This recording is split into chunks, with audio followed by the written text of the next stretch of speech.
귀한 기도 여러분 찬양 감사합니다. 한 주간 코로나가 어떻다 저떻다 그 소리만 들었는데 오늘 이 하나님의 귀한 찬양을 들으니 영혼의 평강이 오고 마음의 평온이 해져서 우리 주님께 영광을 돌립니다. 아멘. 감사합니다. 오늘은 주일이자 우리 광복절 76년 되는 날입니다. 우리 한국교회는 해마다 광복절을 맞이해서 기념하여 하나님 앞에 감사하며 예배를 드립니다. 단지 의례적인 그런 광복절에 그치는 것이 아니라 일제에 의해서 총체적으로 수탈을 당했던 우리 대한민국의 어제를 기억하고 우리 미래를 주님 안에서 전망하고 발견하는 그런 신앙적인 또 영적인 그런 믿음의 고백의 시간이 되어야 될 것입니다. 우리나라가 일제 본격적으로 압제를 받기 전부터 제국주의의 열강들이 한국 땅에서 우리 한반도에서 각축을 벌였습니다. 한 예를 들면 만주의 세력을 넓힌 러시아가 압록강 주변에서 벌채 작업을 하면서 1903년 4월달 압록강 하구 의주 용암포를 기습적으로 점령을 했습니다. 그때 일본이 한국에 영향권을 행사하고 있었는데 일본이 이에 대하여서 러시아와 대립각을 세웁니다. 하여 이 한반도에 통치권을 두고 그리고 만주에 대한 지배권을 두고 일본과 러시아가 수차례 협상을 벌였지만 다 부결이 되고 협상은 결렬되고 드디어 일촉즉발의 상황으로 직면합니다. 1904년도 미국 타코마 타임스 신문에 밥 세트필드라는 분이 그린 하나의 만평이 우리 그 당시에 이 한반도가 얼마나 위중했는지를 보여주고 있습니다. 지금 여기 사진에 그림이 나오고 있는데요. 여기에 개와 곰이 뼈다귀 하나를 놓고 지금 막 다투고 있습니다. 여기서 개는 일본입니다. 곰은 러시아입니다. 뼈다귀는 우리 대한민국 한반도입니다. 이 개와 곰이 일본과 러시아가 이 한반도 땅을 서로 먹겠다고 그 뼈다귀를 서로 먹겠다고 지금 어르렁거리고 있습니다. 그런데 이들이 싸우고 있는 그 담벼락 바깥에 국영군이 있습니다. 미국을 비롯한 세계 열강들이 이렇게 들어보면서 그냥 한판 붙어라 라는 말로서 지금 서로의 그렇게 투쟁을 부추기고 있습니다. 이것이 그 당시 우리 한국의 모습이었습니다. 일본은 전쟁이 불가피하다고 생각을 했습니다. 그래서 1904년 2월 6일 일본 함대가 인천에 정박 중이던 러시아 함대 두 함선을 격침시켜 버렸습니다. 그리고는 남항면에 군대를 상륙시켜서 서울을 점령하고 북진을 시작했습니다. 일본 함대는 서해로 계속 올라가서 러시아 극동 함대 사령부가 있는 리순항을 폭격을 해서 공격을 했습니다. 이것이 로일 전쟁의 시작이었습니다. 일본이 노골적으로 조선, 우리 대한민국, 당시 대한제국의 이 정복력을 드러낸 것입니다. 야국강식의 세계에서 약소국은 존재하기가 힘듭니다. 우리나라의 지난 역사 또한 예외가 아닙니다. 1905년도 7월 29일 일본의 내각 총리 대신이자 일본의 임시 외무 대신이었던 가스라 다로라는 사람과 미국의 육군 장관 윌리엄 태프트가 일본 도쿄에서 협정을 맺었습니다. 결과 필리핀은 미국이, 조선은 일본이 각각 다스린다라고 하는 소위 가스라 태프트 협정을 맺습니다. 두 달 뒤 1905년 9월 5일 미국 뉴햄프셔 포츠머스에서 미국의 당시 미국 대통령 시어도 루즈벨트 대통령이 일본과 러시아를 중재하면서 이런 협정을 맺습니다. 일본은 러시아로부터 한국 그리고 리순 그리고 다레니 조치권과 그리고 사할린까지 얻는다 해서 이 동북아의 모든 이것을 일본이 다 다스린다라고 하는 포츠머스 강화조약, 평화조약의 이름으로 포츠머스에 있었던 평화조약의 이름으로 한국과 이 만주와 사할린이 다 일본 속국이 되었습니다. 루즈벨트가 한국을 일본에 넘겨준 것을 모르는 우리나라 고종 황제는 1905년 10월 달에 루즈벨트에게 친서를 보냅니다. 그리고 패전국 러시아에도 또 그렇게 매달리면서 한국을 도와달라고 요청을 합니다. 그러다가 한 달 뒤 1905년 11월 17일 일본이 한국의 외교권을 박탈해 갑니다. 그래서 이름하여 을사늑약, 저희 학교 다닐 때는 을사보호조약이라고 배웠습니다. 을사늑약이 체결이 됩니다. 이로써 대한제국의 외교권이 일본에게 다 넘어갔습니다. 통한의 날입니다. 역사 기록상으로 대한제국은 1910년 8월 29일 한일합병에 의해서 공식적으로 대한민국의 국토와 국민은 있지만 주권이 상실된 그런 나라가 망한 날로 기록됩니다만은 역사적으로 엄밀히 더 근원적으로 본다면 이보다도 한참 이전에 우리나라는 이미 쇠망한 상태였습니다. 마음대로 숨도 못 쉬는 그런 세상이 되었습니다. 한 나라의 흥망성쇠에 대해서 이렇게 연구하는 것은 흥미진진하기도 합니다만은 한편으로는 참 서글픈 생각이 듭니다. 하지만 역사는 돌아앉은 거울이라고 합니다. 지난날 참혹한 멸망의 길, 그때를 우리가 되돌아보면서 오늘의 현재를 다시 우리가 발견하고 내일을 다시 우리가 바라볼 수 있는 그런 지혜를 얻는다면 또 한 나라의 흥망성쇠를 살펴보는 것 또한 대단히 의미가 있습니다. 에이드리언 골즈워디라는 영국의 학자가 있습니다. 이번엔 최근에 그런 박사학위를 받은 분인데 이분이 로마 멸망사라는 책을 썼고요. 우리말로도 번역이 되어 있습니다. 이 책에 보면 로마 제국의 멸망사를 다루고 있는데 로마가 AD 2세기부터 AD 6세기에 걸쳐서 서서히 멸망했다고 나옵니다. 서서히 멸망했는데 골즈워디에 따르면 그 당시 이 유럽은 로마가 세계였습니다. 로마가 없는 세계는 생상할 수가 없는 그런 때였습니다. 로마가 강성할 때는 점령하지 못하는 땅이 없었다. 그들은 마음만 먹으면 모든 땅을 자기네 땅으로 할 수가 있었습니다. 이렇게 로마는 강력한 군대를 가지고 가고자 하는 모든 땅을 섭렵을 했습니다마는 그들이 점령한 땅에 사람들에게 로마 시민권 주기를 기뻐했다고 합니다. 그렇게 해서 스스로 정복당한 사람들로 하여금 우리는 로마 시민이다라는 의식을 갖게 만들었고요. 절대로 그들이 점령한 땅의 사람들의 경제생활이나 사회생활이 무너질 정도로 가혹하게 다스리지를 않았대요. 오히려 그들에게 로마의 건축술, 로마의 제도를 그리고 로마의 장학금을 주면서 그들을 교육시키고 피정복자로 하여금 더 풍요로워지게 하고 또 그렇게 로마가 지속 가능한 지배 체제를 구축했는데 로마인 입장에서 보면 그것은 그야말로 기가 막힌 선순환 구조를 이루었습니다. 이랬던 로마가 마르쿠스 아우렐리우스 황제 이후 로마가 쇠망길로 접어듭니다.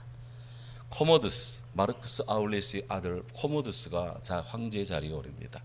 영화에 보면 글래디에이터라는 영화가 나오죠. 이 글래디에이터 영화의 배경이 때는 코모두스가 황제에 오르면서 조금씩 로마의 평화, 로마의 세계의 균열이 가기 시작을 합니다. 바로 골즈워디 책은 여기서부터 시작을 합니다. 로마는 아주 서서히 정치적 불안에 휩싸입니다. 제국의 치세보다도 개인적인 그런 쾌락에 열을 올리며 원로를 무시하고 기행을 일삼는 코모두스가 암살을 당합니다. 그 뒤로부터 새로운 황제가 추대되기를 시작을 하는데 정당한 방법으로 황제에 오르는 것이 아니기 때문에 누구든지 힘만 있으면 황제에 오르는 꿈을 꿉니다. 그렇게 해서 로마는 끊임없는 내전의 소용돌이에 휘말리게 됩니다. 새롭게 황제에 오른 자는 자신의 권력과 자신의 목숨을 지키는 것을 로마 제국 자체보다도 더 우선권에 둡니다. 그러다 보니 속주의 총독들이 너무 많은 권력을, 너무 많은 재력을 가지지 못하도록 로마 행정구역을 자주 개편을 합니다. 그렇게 하고 로마의 법령도 자꾸 바꿉니다. 군대 역시 계속 편제를 재편합니다. 그러다 보니 문제가 생깁니다. 소리상의 군대와 실제 군대 사이에 괴리가 발생합니다. 이를 역이용해서 소리상의 이 소리를 조작해서 있지도 않은 군대의 봉급을 빼돌리는 착봉하는 그런 자들도 생겨나기 시작했습니다. 이럴 때 동쪽으로부터 이동하는 훈족의 공격을 받은 게르만족들이 서서히 이동을 하면서 로마의 국경을 침범하기 시작합니다. 처음에는 이 게르만족들의 이동이 초기 부족 형태로 이루어졌습니다만은 나중에는 로마가 약해지자 그들은 대단위로 공격을 하면서 나중에는 로마가 형식상으로는 게르만족을 통솔하고 있지만 내용상으로는 거대한 금화를 게르만족에게 조공 형태로 바치면서 그들을 달래고 했습니다. 그러던 차에 동쪽에서 거대한 제국이 로마에 맞서는 제국이 하나 일었습니다. 파르티아 제국, 페르시아 제국이 일었습니다. 로마는 여기서 저기서 계속해서 무너집니다. 계속해서 나라의 영토가 축소가 되고 권한도 축소되고 나중에는 로마의 젊은이들이 성병에 빠져서 온갖 죄악에 물들어 있어서 나가 싸울 군대가 없습니다. 그러자 로마를 지키기 위해 게르만족 용병을 모집해 와서 용병에게 봉급을 주고 로마를 지키게 합니다. 이들이 군복은 로마 군복을 입고 있지만 속에는 게르만 피가 있습니다. 그러다가 그들은 로마에 반역을 하고 그렇게 해서 로마는 게르만족에게 점령을 당합니다. 이것이 소위 로마가 무너지는 악순환의 고리입니다. 그럼에도 불구하고 로마 시민이나 로마 황제 누구도 감히 로마가 무너진다고는 생각을 하지 않았대요. 그래서 그들은 계속해서 자기 때 어떻게 하면 잘 먹고 잘 살 것인가 여기만 머리를 싸매고 궁리하다가 결국 로마는 무너졌다 하는 것입니다. 골즈버디는 로마가 패망한 것은 마치 은퇴한 운동선수와 같다 이렇게 비유를 합니다. 은퇴한 운동선수는 과거에 전성기 시절에 기량과 체력 이런 것들이 몸에 있습니다. 하지만 은퇴를 하고 나니 어디서 뛸 공간이 없어요. 그러다 보니 운동을 하지 않습니다. 먹습니다. 편하게 지냅니다. 그러니 몸에 살이 붙습니다. 나중에는 병이 듭니다. 굴복하고 맙니다.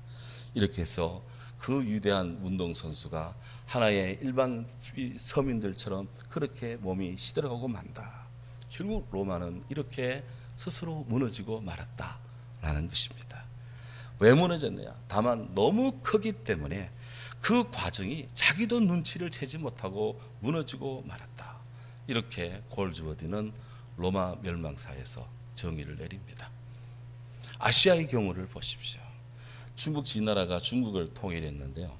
이 진나라 진시황이 그 당시에 육국 중국에 활가던 6개 나라를 제압을 합니다. 한나라, 위나라, 조나라, 연나라, 초나라, 제나라 6개의 육국을 점령을 하는데 이 6개 국을 점령할 때 진나라가 제일 먼저 공격한 데가 한나라였습니다. 한나라를 무너뜨리는데 왜 한나라를 먼저 공격했느냐? 그 한나라의 빼어난 지략가였던 한비자를 자기 편에 놓고자 한나라를 쳐들어갔습니다. 그 한비자가 대단한 지략가인데요. 이분이 나라가 망하는 10가지 징조라는 것을 경고를 했는데 한나라 왕이 받지 않습니다. 하지만 진시황이 받아서 이 한비자가 진시황 쪽으로 기웁니다. 저도 그 책을 읽어봤는데요. 그가 경고하는 10가지 징조. 언제 나라가 망하느냐? 첫째, 법을 소홀히 하며 음모와 계략에만 힘쓰며 국내 정치는 어지럽게 하고 다만 밖의 외세만을 의지하면 그 나라는 망할 것이다. 두 번째, 선비들이 논쟁만 즐기고 상인들이 나라 밖에 재물을 쌓아두고 대신들은 개인적인 이익권만 취한다면 나라는 망할 것이다. 세 번째, 군주가 누각이나 연못을 좋아하여 대형 토목공사를 일으키면 그 나라는 망하고 말 것이다. 넷째, 여러 사람의 말을 들어서 판단하지 않고 듣기 좋은 말만 하는 사람, 그 사람의 의견을 참고를 삼으면 그 나라는 망하고 말 것이다. 다섯 번째, 군주가 고집이 센 연고로 충신들의 간언은 듣지 않고 승부에 집착하여 제멋대로 자신이 좋아하는 일만 하면 그 나라는 망할 것이다. 여섯 번째, 다른 나라와의 동맹만 의지하고 이 이웃적을 가볍게 생각하다가 행동하면 그 나라는 망할 것이다. 7번째, 나라 안의 인재는 쓰지 않고 나라 밖에서 온 사람을 등용하여 오랫동안 벼슬을 참고 낮은 벼슬을 참고 봉사한 사람들 위에 나라 밖에서 온 사람들을 그 위에 등극하면 그 나라는 망할 것이다.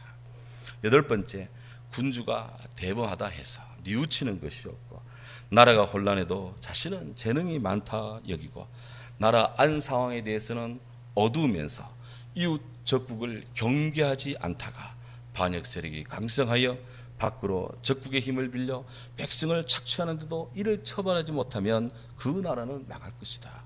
9번째, 세력가에 청구받은 사람은 등용되고 나라에 공을 세운 지사, 그를 내쫓아 국가에 대한 공헌을 한 사람들, 그들이 무시되어 아는 사람만 등용하는 이런 일이 되면 그 나라는 반드시 망할 것이다.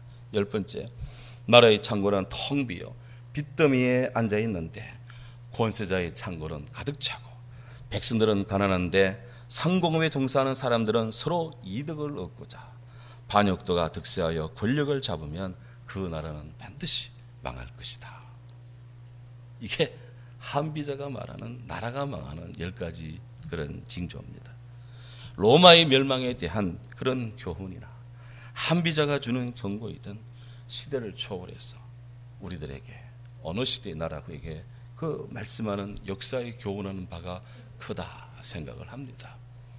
잠언 10장 16절에 성경이 이렇게 말합니다. 의인의 수고는 생명에 이르고 악인의 소득은 죄에 이르느니라. 잠언 21장 16절, 명철의 길을 떠난 사람은 사망의 회중에 가느니라.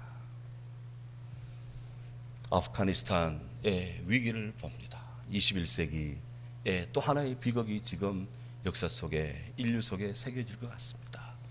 1975년도 베트남이 그렇게 공산화되었는데 이번에는 아프가니스탄이 탈레반에게 그렇게 무너집니다.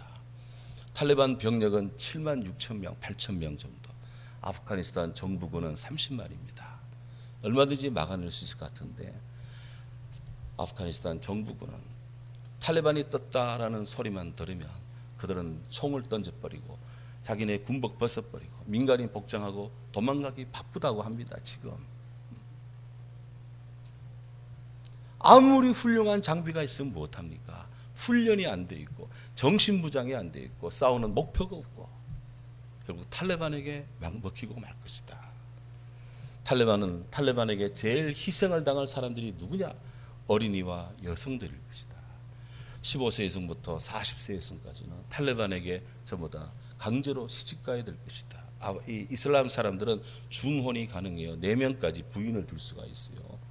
그래 가족이 강제 해체될 것이고 여성들은 국민학교 초등학교밖에 공부를 할 수가 없어요.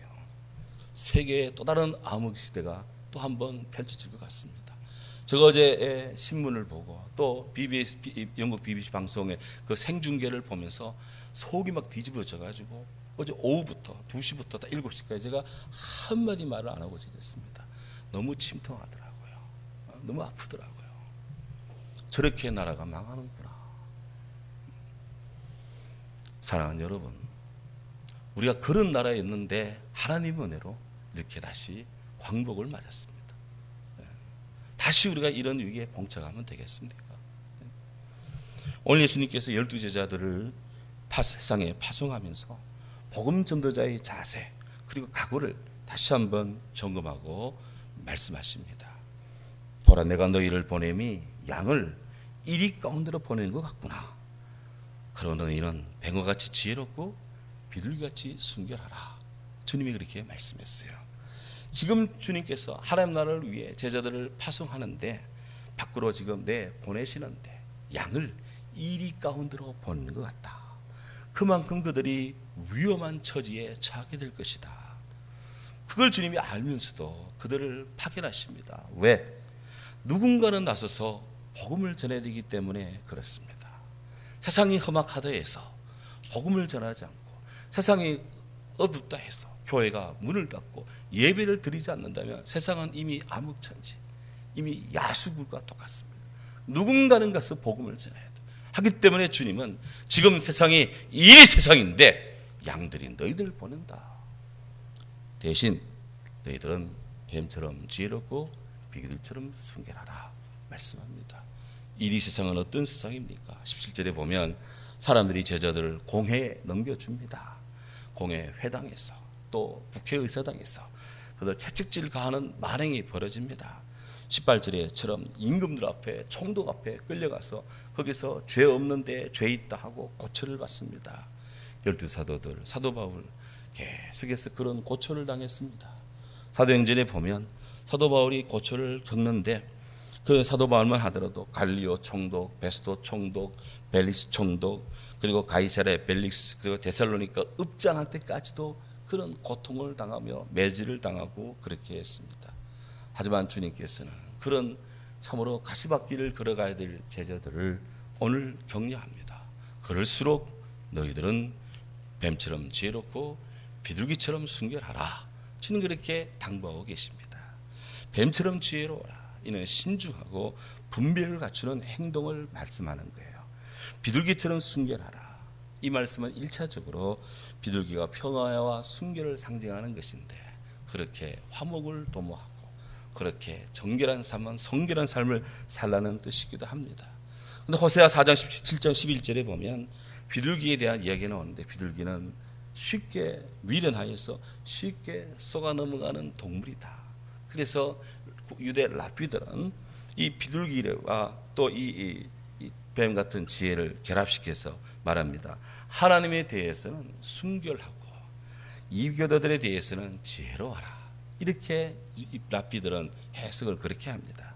그런데 예수님께서는 순수함이 아무리 그가 순수하다 해도 순수함이 지혜로움과 결합되지 않으면 그것은 어리석음과 무지로 전락되고 만다. 그렇기 때문에 뱀 같은 지혜와 비둘 같은 순결과 성결함이 같이 이렇게 결합된 존재가 되라고 그렇게 촉구합니다. 그러면서 주님 말합니다. 지혜롭고 순결하되 사람들, 저 이리 같은 사람들을 삼가하고 조심하라고 그렇게 당부합니다. 특별히 말에 있어서 판단에 있어서 조심하라. 철저히 성령에 의지할 것을 촉구합니다. 19절에 너희를 넘겨줄 때 어떻게 또는 무엇을 말할까 염려하지 마라. 그때 너희에게 할 말을 주시리라.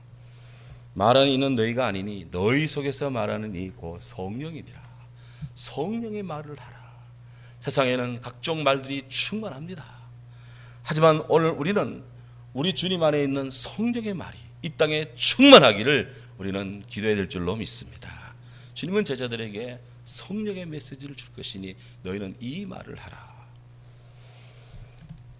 제자들의 복음 전도에 성령이 역사해야 될 이유가 어디에 있습니까? 왜 하늘이 땅으로 말씀해야 되겠습니까?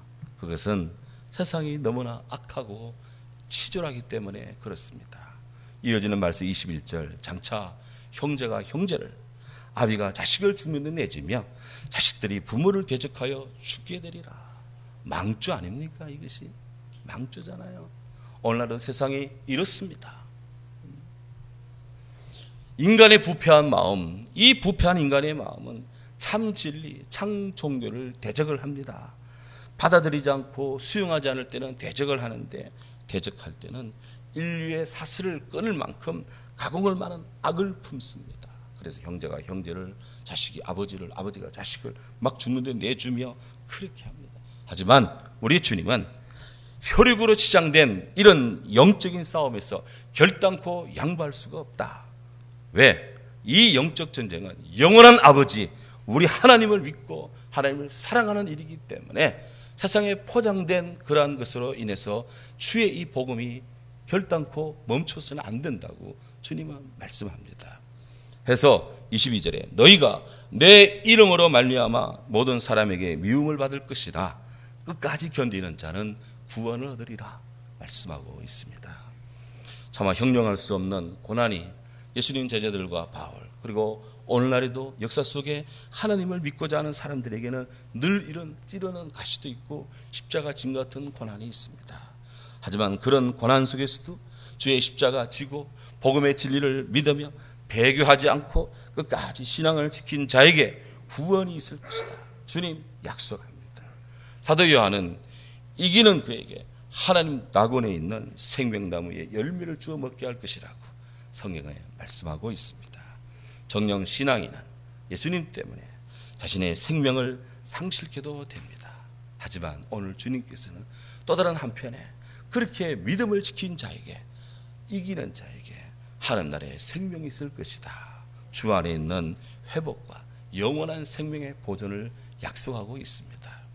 사랑하는 여러분, 우리 주님께서 이어서 또 말씀합니다.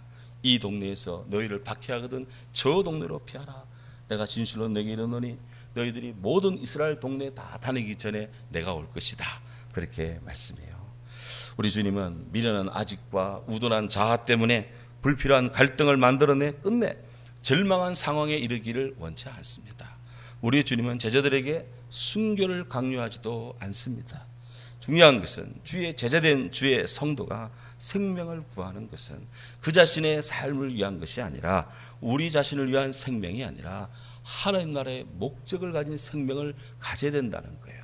사도 바울은 말합니다. 로마 14장 7절에 우리 중에 누구든지 자기를 위하여 사는 자가 없고 자기를 위하여 죽는 자도 없도다. 우리가 살아도 주를 위하여, 죽어도 주를 위하여 죽노니 그러므로 사나 죽으나 우리는 주의 것이로다. 아멘. 주님을 위해 살아야 되고 주님을 위해 죽어야 되는 것입니다. 나를 위해 살고 나를 위해 죽는 게 아니에요. 주님을 위해 살고 주님을 위해 죽어야 돼. 세상이 예수 믿는 자를 속이고 위협하고 강제한다고 해서 두려워하지 맙시다. 우리 주님 다시 오신 날 그들은 땅을 치고 후회하고 통곡할 것입니다. 하지만 주 안에 있는 자는 구원을 얻습니다. 하늘의 기쁨이 옵니다.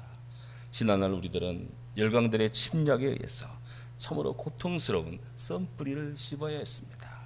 오늘날에도 선의로 포장된 야국강식의 이 정글의 세계는 여전히 사리를 번떡이며 위협적입니다. 뱀처럼 지혜롭고 비둘기처럼 숨겨야 될 이유가 여기에 있습니다. 하나님의 전신갑주를 취해야 됩니다. 역사를 잊은 민족에게는 미래가 없다.